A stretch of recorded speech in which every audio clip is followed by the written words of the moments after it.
पुस्तकप्रेमींनो, एक perfect book review म्हणजे पुस्तक समीक्षण कसं लिहायचं याची कला आज आपण थोडक्यात समजून घेणार आहोत.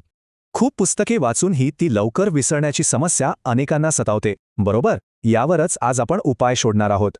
रिव्ह्यू म्हणजे फक्त पुस्तक चांगलं किंवा वाईट म्हणणं नव्हे, तर तथ्यांवर आधारित आपलं वैयक्तिक आणि सखोल मत मांडणं. थोडक्यात सांगायचं तर नुसती नोंद घेणं म्हणजे परीक्षण, पण पुस्तकाचं सखोल मूल्यमापन करणं म्हणजे खरं समीक्षण.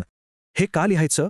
कारण यामुळे पुस्तकांच्या आठवणी ताज्या राहतात, लेखकांना प्रोत्साहन मिळतं आणि नवीन वाचकांना योग्य मार्गदर्शन मिळतं.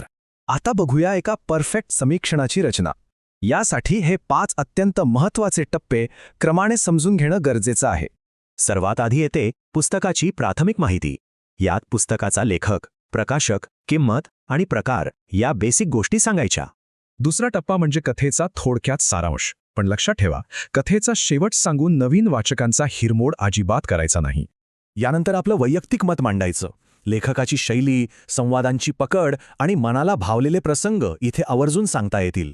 विधायक टीका आणि निव्वळ चिडचिड यात मोठा फरक आहे.